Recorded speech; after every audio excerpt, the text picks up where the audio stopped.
Assalamualaikum warahmatullahi wabarakatuh. Salam semangat, semoga kita semua dalam keadaan sehat dimanapun berada. Selamat berjumpa kembali dalam Ujar Unpam Mengajar. Saya Roni Rustandi, dosen program studi pendidikan Pancasila dan Kewarganegaraan, Fakultas Keguruan dan Ilmu Pendidikan yang akan menemani Anda sekalian dalam mempelajari materi pada mata kuliah Strategi Pembelajaran PPKN. Pada pertemuan kali ini, materi utama yang akan kita pelajari adalah strategi pembelajaran 9 Event of Interaction atau 9 peristiwa belajar. Sahabat Ujar, untuk dapat menggambarkan rancangan pembelajaran dengan strategi pembelajaran 9 peristiwa belajar, kita akan membahas mengenai yang pertama, konsep strategi pembelajaran 9 Event of Interaction. Kedua, tahapan belajar untuk model 9 Event of Interaction. Dan yang ketiga, tips untuk implementasi strategi 9 Event of Interaction.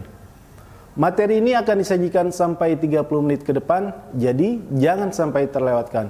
Tonton terus di Sasmita Jaya TV, berbagi untuk negeri.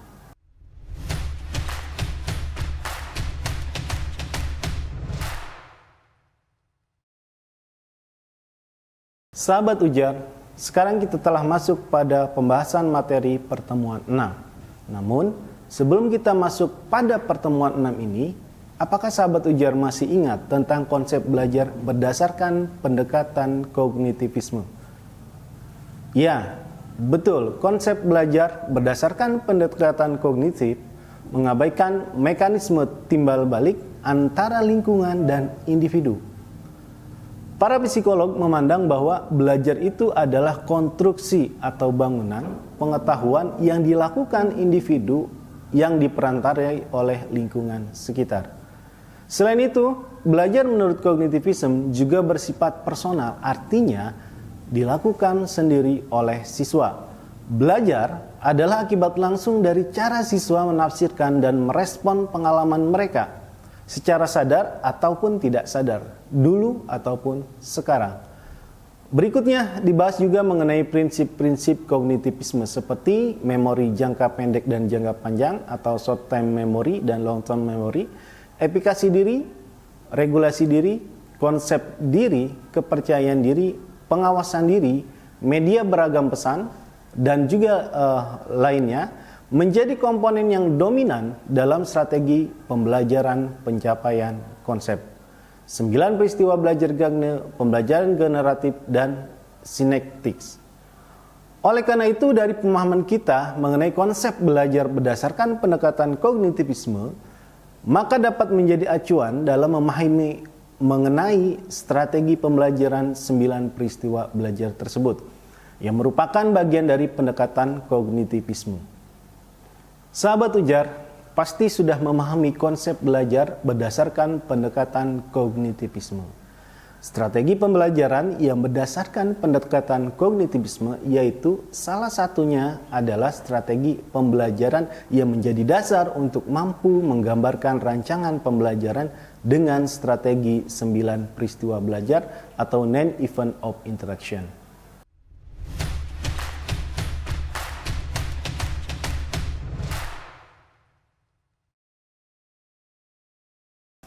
Sahabat Ujar, kembali lagi bersama saya dalam mendalami dan mempelajari materi mata kuliah strategi pembelajaran PPKN.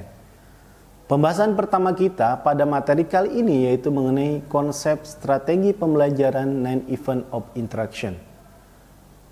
Model 9 Event of Interaction dari pandangan Gagne didasarkan pada teori pemrosesan informasi yang terdiri dari 3 tahap yaitu seleksi, integrasi, dan organisasi, yang merupakan salah satu subteori dari belajar kognitif. Selanjutnya, belajar terjadi sebagai hasil dari serangkaian fase pembelajaran internal yang dipengaruhi oleh peristiwa eksternal. Nah, peristiwa eksternal sebagai stimulus bagi munculnya peristiwa internal atau respon. Faktor-faktor eksternal seperti lingkungan belajar, kegiatan belajar, dan bahan-bahan berinteraksi dengan kondisi internal seperti kemampuan yang dipelajari sebelumnya. Nah, proses belajar internal sebagai keadaan atau kemampuan manusia yang bertahan selama periode waktu yang mencerminkan sebagai perubahan perilaku. Maka interaksi antara faktor eksternal dan kondisi internal menghasilkan beberapa jenis hasil pembelajaran. Menurut Gagne, hasil pembelajaran terdapat 5 kategori yang meliputi 1. Keterampilan intelektual, 2.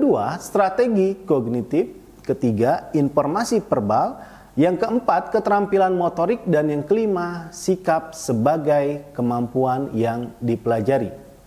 Baik, sahabat ujar, kita akan membahas satu persatu mengenai 5 kategori hasil belajar menurut Gagne. Keterampilan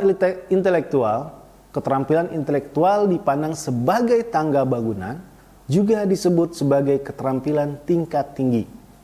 Kenapa? Karena memerlukan lebih banyak proses kognitif tingkat atas seperti mengkategorikan dan menerapkan aturan serta prinsip untuk menyelesaikan masalah daripada menghafal. Ada berbagai keterampilan intelektual yang berubah dalam kompleksitas seperti membedakan konsep dan aturan dasar hingga aturan tingkat tinggi yang membantu peserta didik untuk melaksanakan prosedur yang dikendalikan secara simbolis. Nah, kondisi internal untuk memperoleh keterampilan intelektual baru menuntut penguasaan keterampilan yang diperlukan atau prioritas knowledge. Misalnya, untuk mempelajari keterampilan baru, menghitung operasi matematika dengan Excel, seseorang harus menguasai keterampilan sebelumnya, operasi matematika. Nah, kondisi eksternal atau lingkungan belajar mengarahkan siswa untuk menggabungkan keterampilan terkait. Berikutnya sahabat ujar, kategori kedua dari kategori hasil belajar menurut Gagne yaitu strategi kognitif. Siswa memiliki strategi kognitif untuk dikelola secara internal, memperhatikan sesuatu dan persepsi selektif, pengkodean untuk penyimpanan jangka panjang, mengingat kembali, dan pemecahan masalah. Keterampilan intelektual untuk menyelesaikan tugas pembelajaran pada kondisi tertentu adalah strategi kognitif. Secara spesifik, misalnya pemberian latihan menghitung di Excel adalah kondisi eksternal yang diperlukan agar siswa dapat menerapkan strategi kognitif yang diperolehnya. Ketika sebelumnya mereka telah mempelajari operasi matematika yang merupakan kondisi internal. Nah, kepemilikan model mental pada pengetahuan sebelumnya, misal operasi matematika, akan mempermudah dalam mempelajari pengetahuan yang baru, yaitu menghitung di Excel. Nah, latihan menghitung di Excel akan memperkuat model mental lama atau operasi matematika tersebut. Sahabat ujar, kategori ketiga dari kategori hasil belajar menurut Gagne yaitu strategi verbal. Nah, pada kategori informasi verbal, pengetahuan yang tersimpan dalam memori pelajar, mempelajari informasi verbal, nama, fakta, atau ide, menuntut mengingat kembali struktur ide yang terorganisir secara bermakna atau disebut skemata. Dan keterampilan linguistik dasar sebagai kondisi internal. Nah, secara eksternal, mengaitkan informasi baru dengan struktur yang dipelajari sebelumnya dengan memberikan isyarat dan juga penataan pengetahuan. Nah, kemampuan verbalisasi informasi berarti kemampuan yang menyampaikan gagasan yang ada di dalam pikiran. Bayangkan, seseorang yang sedang menyampaikan ceramah atau pidato, pada dasarnya ia menyampaikan apa yang ada di pikiran dan ingatannya. Semakin pengetahuan dalam ingatan itu tertata dengan baik, maka semakin mudah untuk disampaikan. Nah, penyampaian gagasan yang berurutan dan logis merupakan akibat pengetahuan yang tertata dengan rapi di dalam ingatan. Kategori keempat dari kategori hasil belajar menurut Gagne yaitu strategi motorik. Keterampilan motorik yang membutuhkan koordinasi pikiran dan otot, gerakan otot terkoordinasi atau gerakan otot rangka untuk melakukan tindakan yang bertujuan. Nah, hasil yang dapat dilihat dari peserta didik melalui strategi motorik yaitu dari sikap siswa. Nah, sikap yang mengarahkan tindakan pribadi ke arah apapun dipelajari dalam banyak cara seperti membuat model orang yang nyata atau yang dibayangkan yang telah dipelajari sebelumnya. Nah, untuk kondisi internal seperti itu, maka kondisi eksternal mengharuskan penyajian perilaku yang diinginkan oleh model dan menghargai perilaku yang diinginkan. Tahapan untuk menstimulus keterampilan motorik yaitu perhatian. tingkat penerimaan stimulasi untuk mengaktifkan reseptor untuk menghasilkan pola impuls saraf. Kemudian persepsi selektif, memproses stimulasi yang diterima untuk penyimpanan dalam memori jangka pendek. Kemudian dilanjutkan latihan, memperbarui item yang disimpan dalam memori jangka pendek. Pengkodean semantik, yaitu pengkodean barang secara bermakna untuk disimpan dalam memori jangka panjang. Yang selanjutnya pengambilan, yaitu mengembalikan informasi yang tersimpan dalam memori jangka panjang ke memori jangka pendek yang juga disebut sebagai memori sadar atau bekerja. Kemudian selanjutnya adalah organisasi respon, yaitu memilih dan mengatur kinerja untuk pameran. Selanjutnya umpan balik, yaitu mengamati kinerja yang dipamerkan dan menerima informasi tentang hal itu dan membangun penguatan untuk penarikan kembali di masa depan, latihan dan penggunaan kinerja. Selanjutnya proses kontrol eksekutif, yaitu memilih dan mengaktifkan strategi kognitif untuk memodifikasi proses pembelajaran. Sahabat ujar, setelah kita memahami mengenai konsep strategi pembelajaran non-event of interaction pada paparan sebelumnya, maka berikutnya pembahasan mengenai tahapan belajar untuk model non-event of interaction. Langkah pertama, yaitu mendapatkan perhatian. Langkah atau peristiwa belajar pertama yang harus diciptakan oleh guru adalah mendapatkan perhatian. Nah, peristiwa ini terkait dengan penerimaan pola impuls saraf. Tujuan dari peristiwa pertama adalah untuk mengarahkan perhatian pelajar terhadap proses belajar. Untuk semua kemampuan yang dipelajari, langkah ini membutuhkan perubahan stimulus cepat.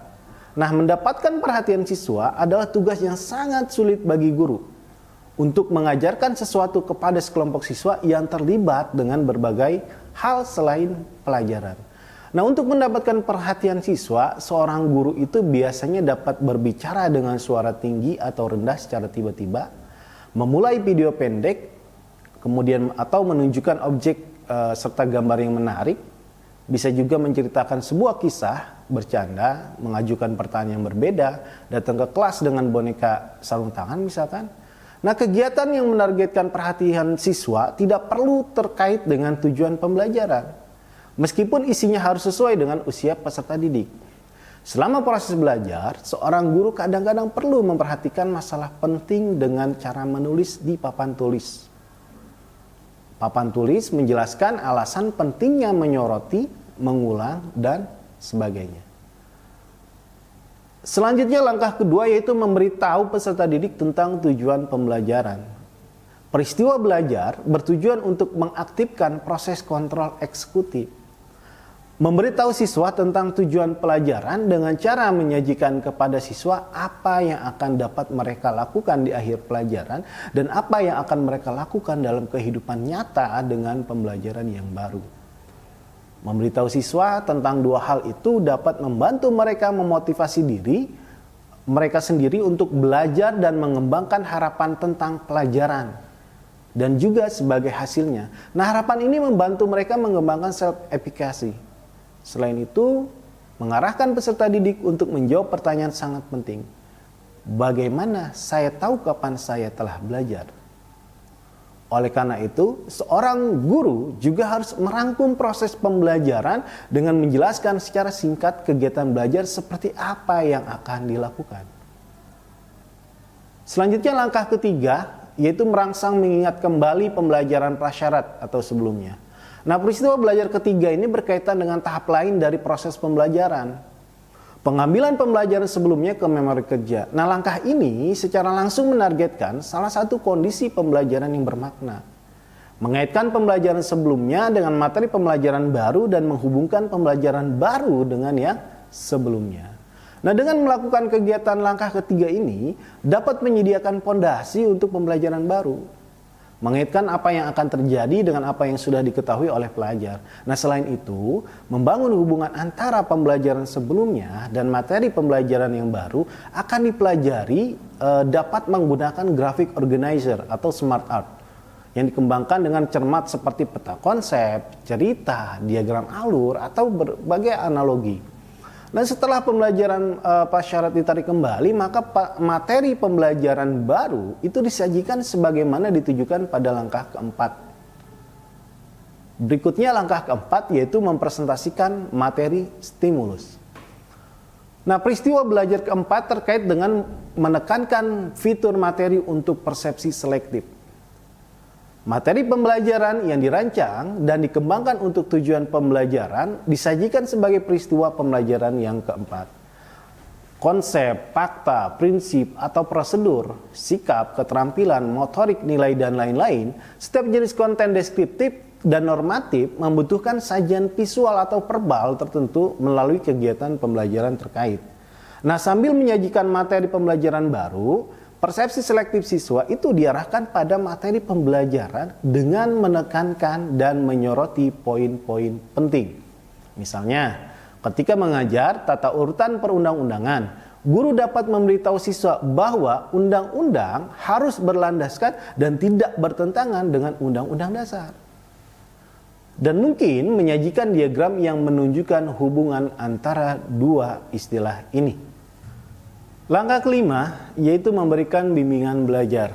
Nah, tujuan dari peristiwa belajar kelima adalah membantu penyandian semantik, isyarat untuk recall. Guru membantu siswa melakukan pembelajaran yang bermakna sehingga dapat mentransfer pembelajaran baru ke memori jangka panjang dan juga memberikan bimbingan belajar untuk memperkaya struktur pengetahuan. Nah, dalam langkah ini, guru membimbing siswa dan mengajarkan cara belajar dengan memberikan contoh strategi pembelajaran yang sesuai dengan tujuan pembelajaran. Misalnya, untuk membantu peserta didik memahami hubungan antara serangkaian konsep, guru mungkin menggambar peta konsep dengan partisipasi siswa. Contoh lain, mungkin tentang menghafal beberapa informasi penting, misalnya untuk mempelajari rumus kimia molekul air H2O.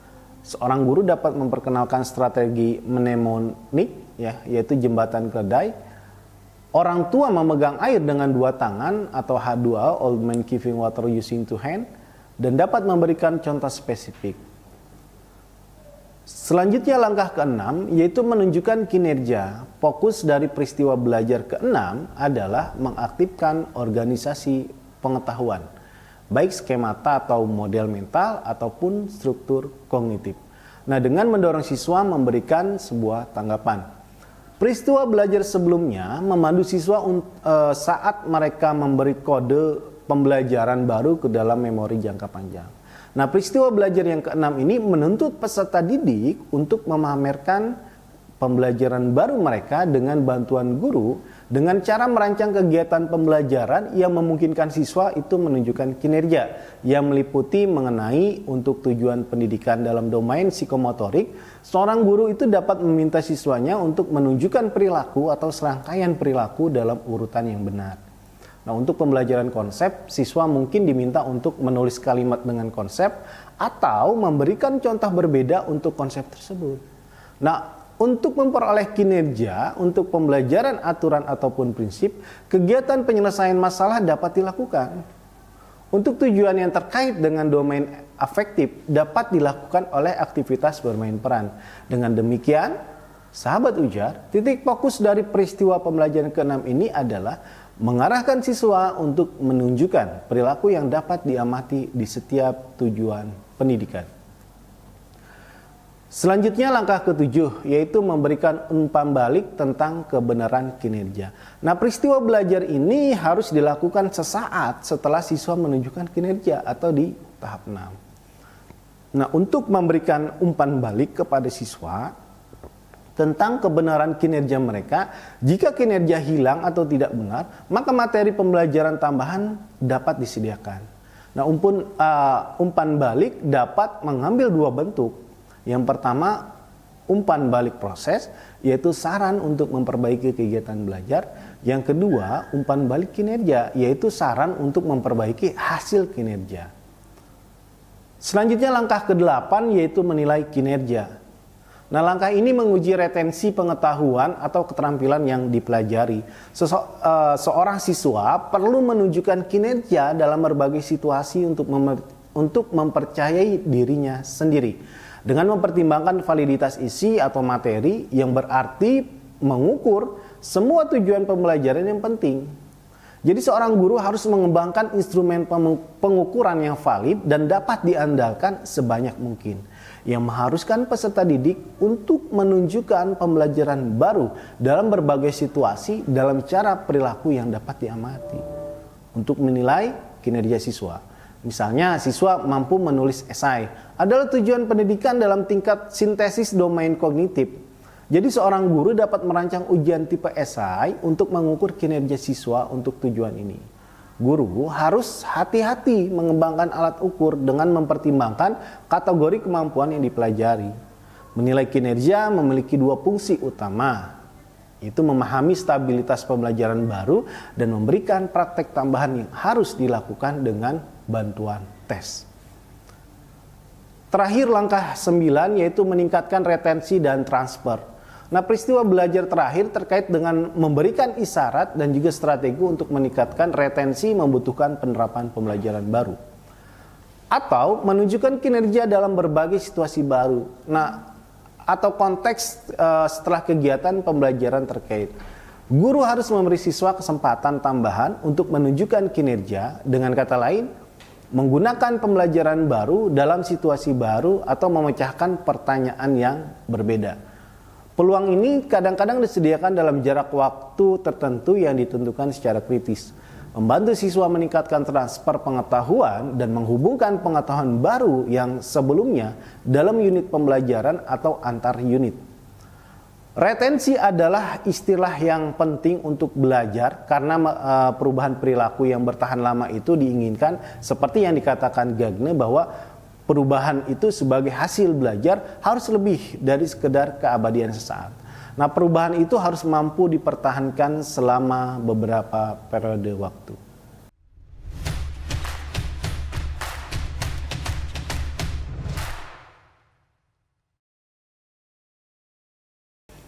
Sahabat Ujar, topik materi berikutnya yaitu mengenai tips untuk implementasi strategi pembelajaran 9 Event of Interaction. Strategi pembelajaran dan event of interaction membagi proses instruksi langsung menjadi 9 peristiwa struktural yang didefinisikan dengan baik yang mendukung satu atau lebih tahap dari proses internal. Guru pertama-tama menentukan hasil atau tujuan pembelajaran sesuai dengan kemampuan yang dipelajari. Baik itu keterampilan intelektual, informasi verbal, strategi kognitif, keterampilan motorik, dan juga sikap. Kemudian memilih strategi pengajaran yang tepat, metode yang baik, teknik dan taktik pembelajaran, dan juga mengembangkan materi pembelajaran yang sesuai untuk masing-masing objek. Dan merancang instruksinya dengan mengikuti 9 peristiwa belajar. Nah, hal yang paling penting untuk diperhatikan adalah perubahan cara berpikir yang diwakili oleh 3 proses. Yang pertama adalah skemata, kemudian asimilasi, dan juga akomodasi serta equilibrium. Nah, perubahan kognitif terjadi ketika ada perubahan dalam struktur kognitif siswa atau skemata yang dapat diuji melalui latihan pemecahan masalah. Untuk itu, proses belajar perlu mendorong agar materi yang dipelajari siswa disimpan dalam memori jangka panjang. Nah, karenanya di awal penyajian, guru harus berusaha menarik perhatian siswa sebagai jalan masuk pada pengaktifan pengetahuan sebelumnya. Memasukkan pengetahuan yang baru ke dalam model mental yang ada. Nah, untuk memperkuat struktur kognitif baru yang sudah tertanam dalam memori jangka panjang, pemberian latihan atau tugas untuk menguji kemampuan transfer sangat diperlukan.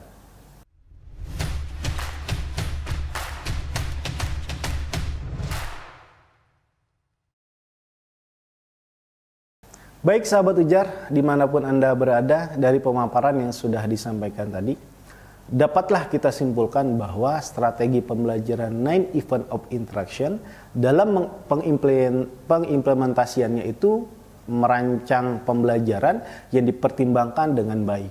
Nah, melalui pemilihan dan pengembangan bahan ajar yang sesuai dengan cara kerja otak manusia sangat dibutuhkan. Sebagai calon guru, pentingnya memahami berbagai strategi pembelajaran yang bisa digunakan dalam memfasilitasi pembelajaran agar pembelajaran sesuai dengan capaian yang diharapkan oleh kurikulum.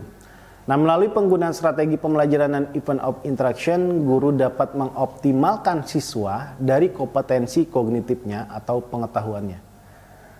Alhamdulillah, materi pada pertemuan ini telah kita pelajari bersama-sama. Semoga materi ini dapat bermanfaat bagi kita semua. Terima kasih kepada semua yang sudah mengikuti materi hari ini. Saya, Roni Rustandi, undur diri. Tetap semangat belajar. Salam ujar. Wassalamualaikum warahmatullahi wabarakatuh.